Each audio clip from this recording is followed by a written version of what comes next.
Hey, what's up everybody? Fat Collections here. And today we're looking at the Marvel Legends series Joe Fixit. Now, I already have Joe Fixit from the 2-pack with Wolverine, but that was him in the tuxedo. This is more of the classic Joe Fixit look, so when people think of Joe Fixit, they usually think of this more mobster suit. Now, looking at the packaging, I really don't like the windowless packaging, but I do like how they have the figure posed up and they have a comic panel on the back with the comic text. On the side of the box, we got a picture of the figure. On the other side, we got a nice portrait of Joe Fixit. And on the back, we got his measurements and his accessories that he comes with, and a look at the alternate head sculpt. But there's not too much else to this packaging, so let's go ahead and get this guy open. Now, after getting this guy out of the packaging and taking a good look at him, there's only a couple of complaints I have. I have some QC issues with marks and scuff, but that's pretty standard. I don't really have any paint smearing or smudging. The problems I have with him, his articulation is kind of bad, but that's to be expected, honestly.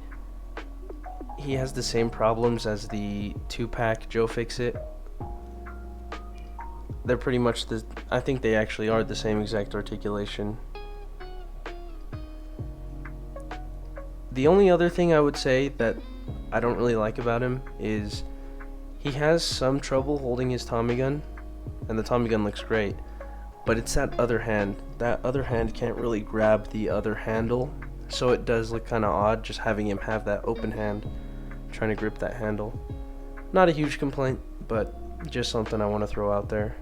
What I wish Hasbro would do on these figures with the suit jackets, they could easily have it to where you can just open it and just have it click by like a button, or like stay by a button, because they could even keep it the same material. All they would really need to do is just have it where you could just have it open like that, because I do want to have this guy sitting down and stuff, but it's kind of hard to do that when the suit jacket hinders his articulation a lot.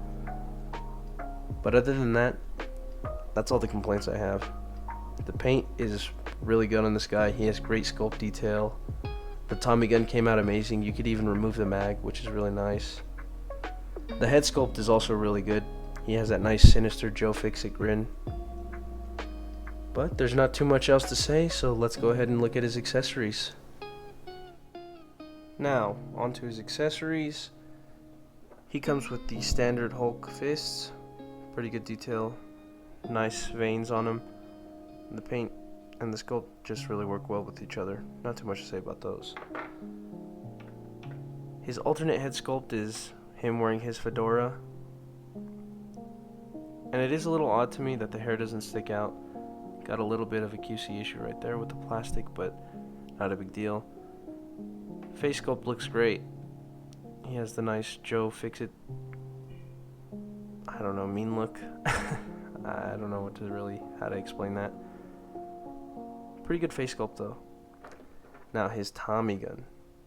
My goodness, look at this thing. This thing is amazing. It feels like an authentic gun look. Obviously it doesn't feel like a real gun, and it looks like you could even put something in the barrel, like a smoke effect or a fire effect or something. But what I really like about this is the removable drum mag.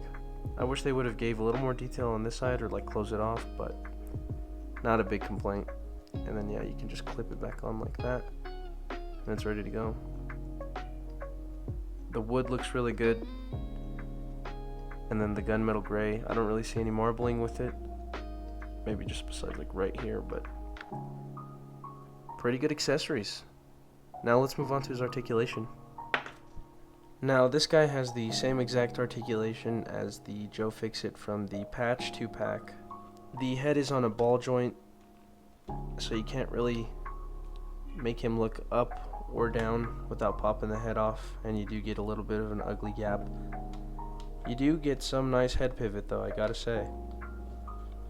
Arms can go up that much, they can rotate 360, no bicep swivel, single jointed elbows, pinless but single jointed.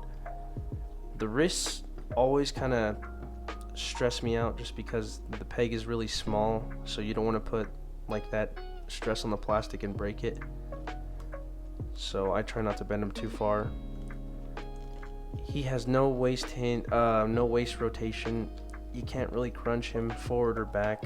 This suit jacket really hinders that articulation in this area. Upper thigh cut, single jointed knee. His foot can move down that much, up that much, and you get a little bit of ankle pivot. Articulation is pretty mid, but sculpt makes up for it, I guess. Now for some size comparisons, here is the new Joe Fixit next to the 2-pack Joe Fixit. You can just tell by the look of it, these two have pretty much the same sculpt, so they stand almost exactly the same height. He's a little taller, but I think that's just because of his head sculpt. This one has more of a flat head, and this one has kind of a taller head, I guess. Yeah, same suit jacket and everything. I mean, the only details I notice is, I mean, obviously the collars are different ties, and then he has a handkerchief while he doesn't. Now, here's Joe Fixit next to the 20th anniversary Hasbro Hulk. I'm not entirely sure what it's called, but I do like how he is smaller than regular Hulk, because, I mean, in the comics, that pretty much is the case. Joe Fixit has a little bit of both. He's not as strong as the Hulk, and he's not as smart as Bruce Banner, but he's like almost a perfect mix of the both, where he has some of Bruce Banner's intelligence and some of Hulk's strength,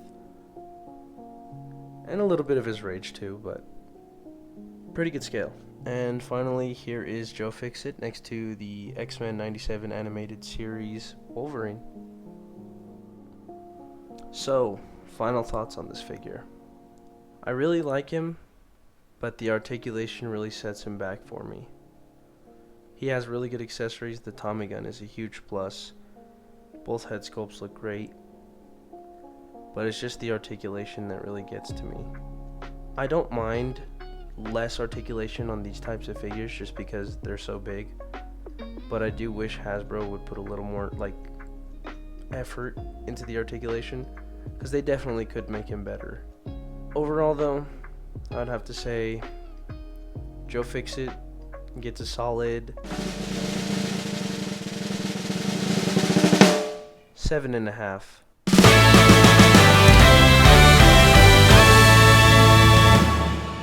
And I would say he's Zelda approved. But that's going to be it for this video, guys. Like, comment, subscribe, and I'll see y'all in the next one. Peace out.